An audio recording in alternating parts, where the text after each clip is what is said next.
Retail in Asia is moving at breakneck speed.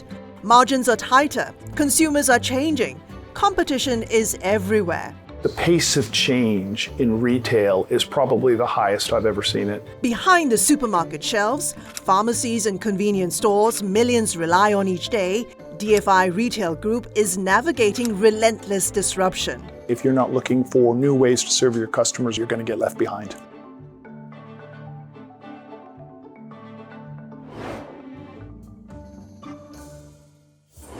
Behind many of Asia's everyday shopping experiences is a company consumers never see, DFI Retail Group.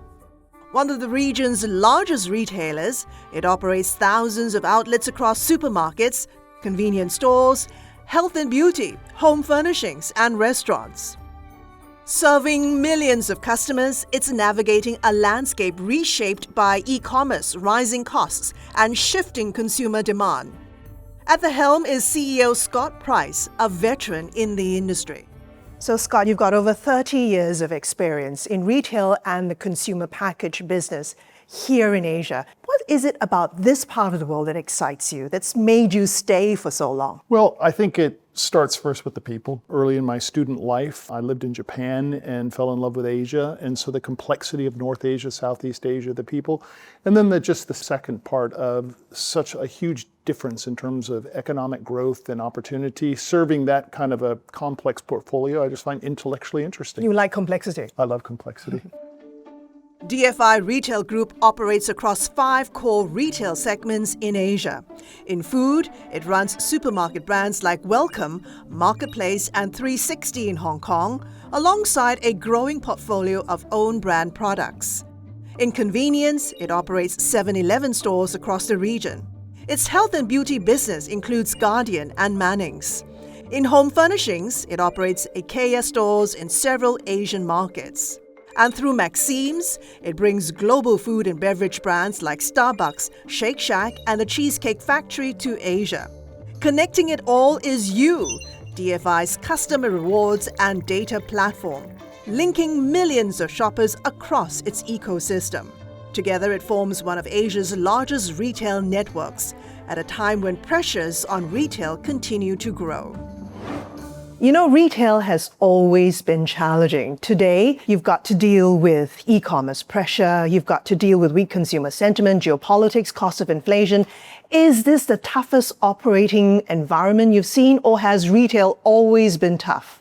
I've been in Asia 35 years. I think the pace of change in retail is probably the highest I've ever seen it. First is just simply the current economic environment is really tough, right? Interest rates, inflation. The second is just the geopolitical situation causes quite a bit of supply chain stresses. But we have some macro trends like the aging of populations and how they consume. And then the pace of technology change means that you go back 30 years ago, there were Western big boxes in every single market. They're all gone because people just don't shop that way. There used to be giant fulfillment centers to deliver e-commerce in 2 days. Those are declining because people now want instant commerce. So the ability to pivot and make a profit is much harder, I think, now than it was 30 years ago. Geopolitics never seems to go away. There's always this concern about what it would mean for the impact of oil and how it would feed through to the retail consumer at the end of the day. Is this constantly on your radar? It is. And for mass retailer, look, we're daily essentials. We are not luxury. There's insurance in that because no matter what happens, people have to eat, they're going to shower for the most part every single day. So we're quite protected in the sense that we're going to have a solid demand. What our challenge is as a mass retailer is to make sure that we are lowest cost so that we have the opportunity to bring the lowest prices down to our customers. So that means that as we think about our country of origin where we source more than 50 countries around the world. As a result, we always have to have the ability to pivot very quickly to protect that pricing to customers. That ability to pivot is already playing out across the business. Over the past year, DFI has made 2 strategic moves. In Singapore, it sold the supermarket business for 125 million Singapore dollars, or about 93 million US dollars. In mainland China, it closed all its Manning stores while maintaining an online presence through Chinese e-commerce platforms. We had about 100 stores. of our Manning's health and beauty in China.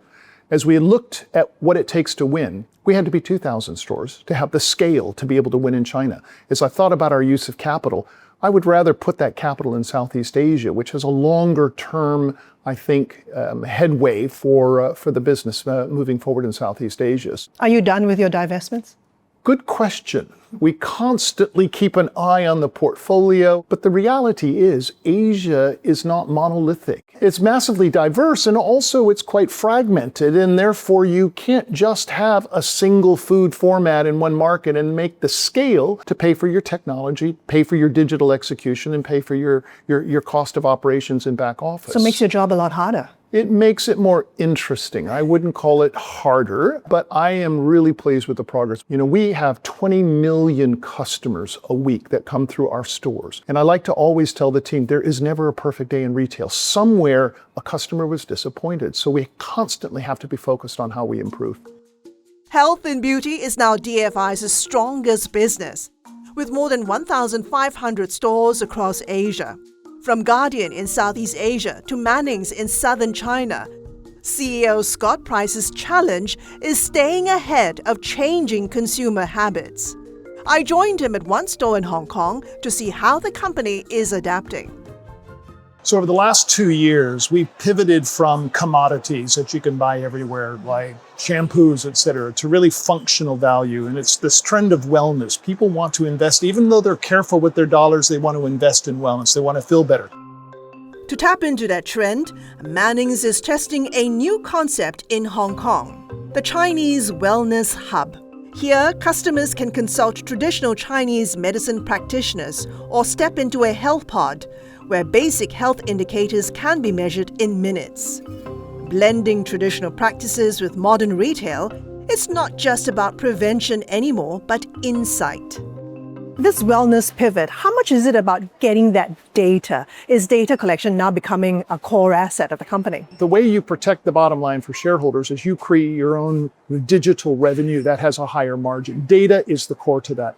Data is, to me, the future of retail, brick and mortar, becoming an omni-channel player. So you have to have not only the data, but you have to monetize the data with customers. Have you been able to monetize the data? We have. We've started that process. We're being able to sell insights to vendors. And importantly, customers are giving us permission to sell more products to them so we capture a greater share of wallet. To scale that effort, DFI is leaning on AI and its U loyalty platform, using shopper data to sharpen merchandising and drive spending. When you invest in AI, is it about cost cutting or creating new business? So there are 3 areas that we look at. First off is personalization. The second area is just around cost management. The third area is really around running a better business. For a shopper like yourself, Christine, if you were to go to the shampoo aisle in a Guardian store in Singapore and you were to stand there, you're looking at it trying to decide, okay, which one do I buy? There's a massive amount of thinking and logic and decision making that goes into that. Yeah. And it relies upon the experience of an individual. The more we're able to use AI to help that person make better decisions, 1, it helps the customer, but 2, it improves our overall margin and therefore profitability. Is your investment in AI paying off? It is. What does the future look like? Will AI become your margin story or your growth story? Both. I think it has to be both. The one thing that probably keeps me up at night a little bit on this AI is disrupting the traditional approach to digital.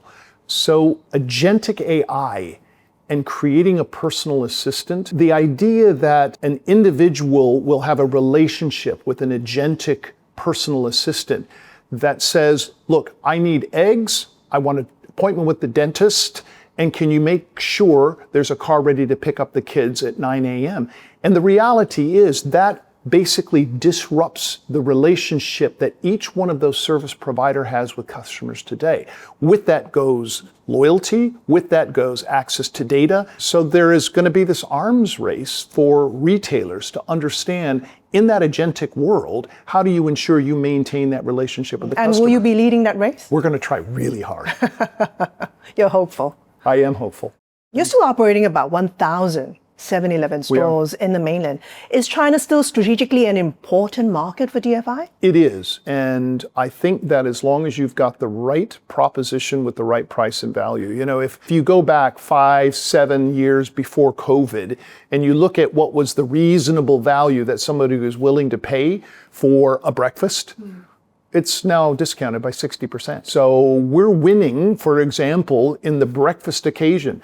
We're now That's specific. We now have probably 50,000, Guangdong only, this is Shenzhen and Guangzhou for the most part only at this point with those 1,000 stores, 50,000 morning daily orders of click and collect where people go online as they get on the train, the bus, etc. They pay renminbi 9.90 and they come pick up their coffee and their bun at the 7-Eleven on their way to the office. That's a service that wouldn't have really been material or meaningful 5-7 years ago. It sounds like you know your Chinese consumer very well. You have to be able to maintain those number of stores profitably. Sustainability is another critical challenge for DFI. It's targeting a 50% cut in emissions by 2030 and net zero by 2050. The toughest work? Not in stores, but deep in the supply chain.